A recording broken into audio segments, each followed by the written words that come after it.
video tutorials, I'm going to show you how to use the Arturia BEATSTEP PRO to sequence external hardware. The Arturia BEATSTEP PRO is what we call a step sequencer, meaning that musical data is sequenced on a per-step basis. The BEATSTEP PRO, as you can see, is made up of rows of knobs and velocity-sensitive pads, both of which can be used to sequence musical data. You can also see that the BEATSTEP PRO has several different sequencer tracks. Here you have sequencer 1, and here you have sequencer 2. Both of these can be used to sequence tonal information. And then finally you have sequencer 3, which is for sequencing drums. And the way all of this data is sent out is over either MIDI here, which uses a TRS-B adapter, or over CV, which we'll demonstrate later using the ARP2600. But for now, let me just mention that in the course of these videos, we're not going to be able to go over all of the functionality of this, but as we show how we connect it with instruments like the ARP2600 and first of all the ARP ODYSSEY, we will hopefully get a better sense of some of the possibilities for using this as a sequencer.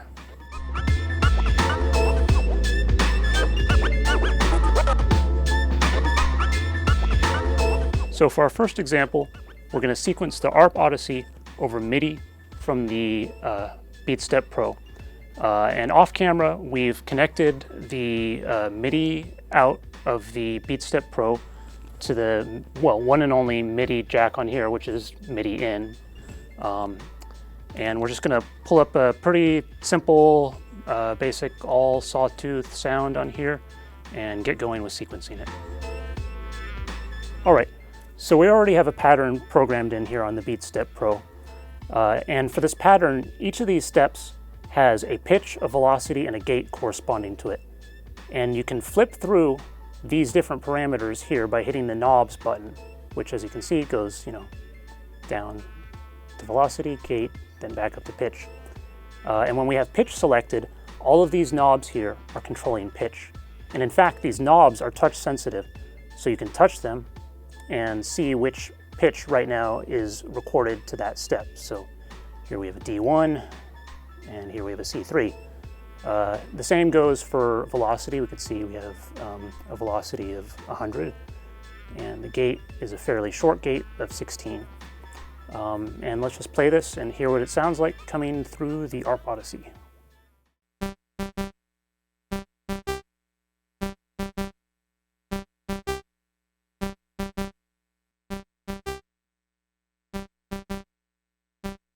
So here we have a very simple sequence going, and hopefully that should make it easier for you to hear some of the changes I'm going to make. Right now you can see we have the knobs controlling pitch, and these knobs are touch sensitive, so you can just lightly touch them and see which pitch you got. And let's try changing this C2, let's just go up, another octave. Yep, can hear that? And let's change something down here perhaps. What do we have here? Let's go down. Maybe not the best sequence ever, but at least you can hear what it's doing. Let's go mess with the velocity. So pretty much everything is at the same velocity right now. Let's, start with the sort of accent at the beginning and make the second phrase a bit quieter.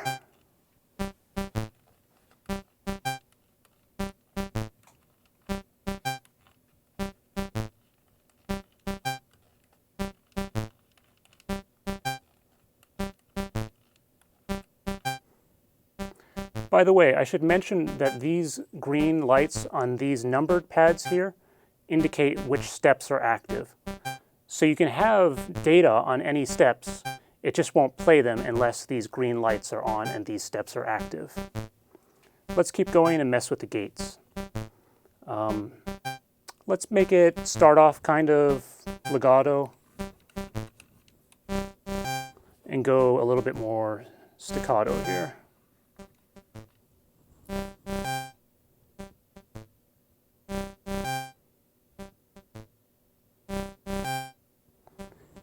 And that's pretty much the simplest way to sequence things on here. But as you'll see in just a little bit, there are a number of other ways you can approach this.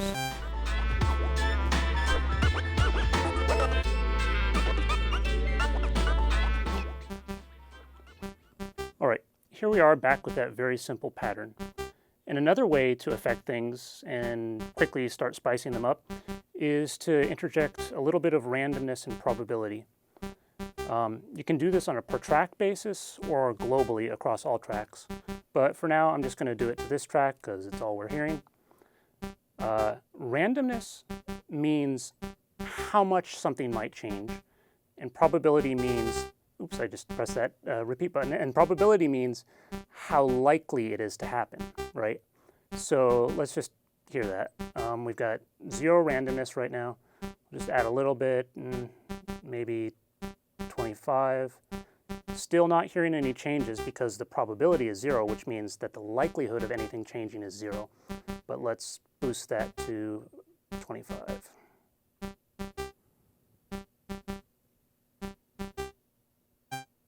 And you can start to hear some of those variations, new pitches. It'll also affect the gate.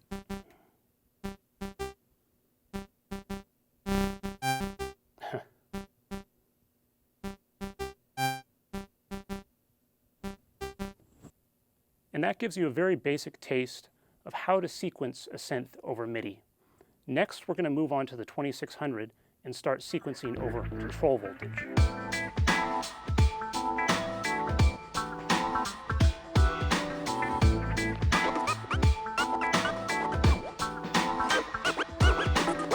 Okay, and for this next example, we're going to use this little beast here to sequence this big beast here. And the way we do that is with control voltage, which, as I showed you earlier, comes out over these 2 sets of jacks. And so control voltage, it sends out voltage for pitch, which is quantized to 1 volt per octave. So one, rise in 1 volt of, electricity goes up in 1 octave in pitch, and so on and so forth. And then moving on, gates just sends out, a rising and then a falling edge of a gate at about plus or minus 10 to 12 volts. And velocity is variable according to, how loud you want the note to play. And for this particular sequence, I have set up a drone on the first track. So basically, we have 1 pitch here on these first 16 steps. They're all tied together. And then on this other page, they slide into another pitch. So this is going to be a drone that's controlling VCOs 2 and 3. And then for our other track, this is just going to be controlling VCO 1. And this is going to send out gates, and it's going to trigger individual notes. So let's start patching. So let's start with sequencer 2, which is sending out those individual notes. And we'll start by taking the pitch here and running it over to the pitch of VCO 1. And then let's also take the gate.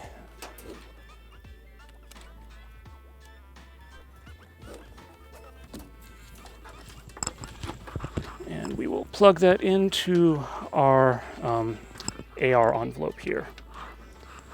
And let's bring up VCO 1 and let's hit play. And there you go. Not too difficult. We have a simple kind of semi-random melodic line going.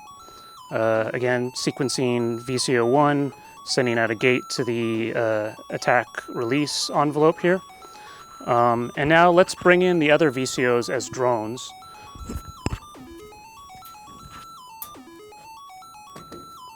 So I'm going to take the pitch of the first sequencer. And because we need this to control 2 VCOs at the same time, namely VCO 2 and 3, I'm going to use the mult over here. And then I'm going to take that pitch, which has been, multiplied now, so I can use it in 2 different locations. And I'm going to send one of those copies to VCO2, and then the other copy to VCO3, and bring those in.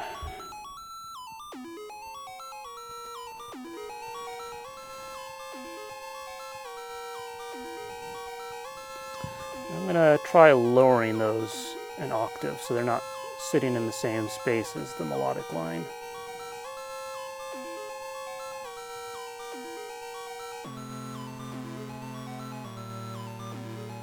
And you saw how I did that there. There are many different key combinations on here, which if you start using the Arturia BEATSTEP PRO, you're going to want to get deeper with. But this here, I just, to transpose down an octave, I pressed and held the sequencer button, and then hit this button right here, which shows you corresponds to, decreasing by an octave, or I could go up. I could also change the root of this, of the scale that this is being quantized through. So it's not going to sound great for a moment because I'm just going to be changing the root of this one track and not the other. So you'll hear them kind of, become a little bit more atonal.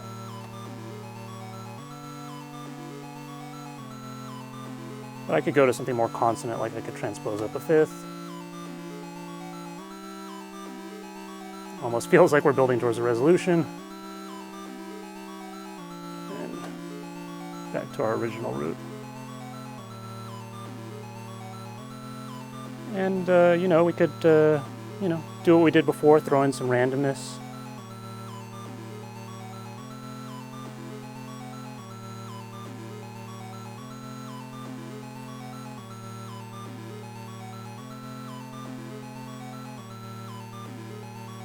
Let's see what happens if we do that on the drone track.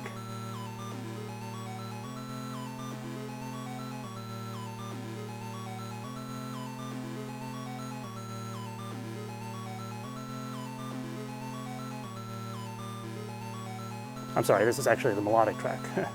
Minus, yeah.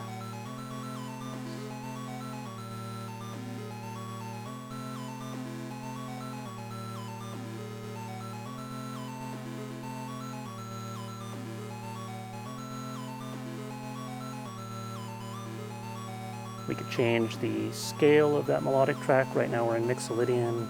Let's go to Dorian.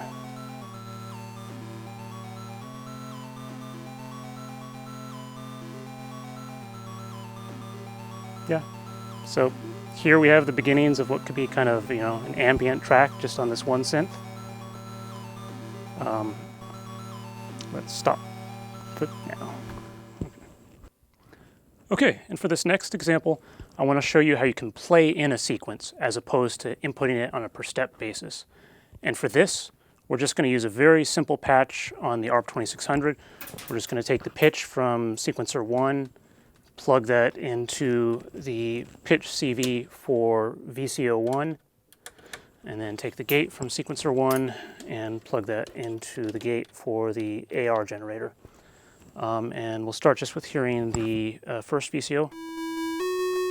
Okay, and now let's do our best to play something in. So first we record arm it, and when we're ready, we hit play, we see the sequence running, and then when we're ready, we can try to play something.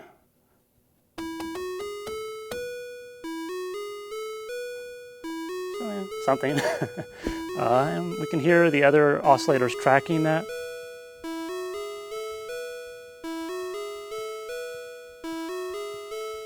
And if we don't like our performance, we can go in and edit it. So let's maybe emphasize step 4 a bit more and de-emphasize 8 and 11.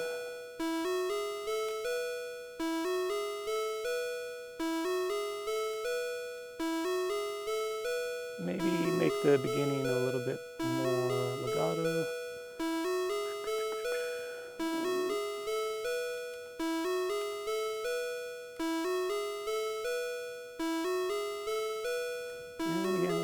Spice it up with some randomness.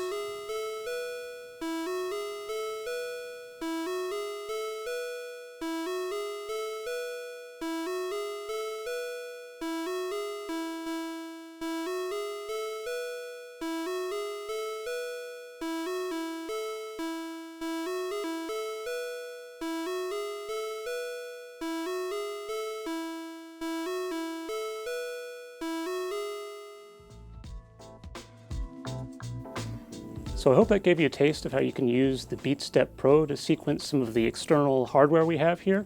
There's much more to go into, and I encourage you to perhaps look at tutorials for the BEATSTEP Pro itself, because the functionality is quite powerful and there are lots of button presses to learn, but unfortunately I couldn't go over all that now.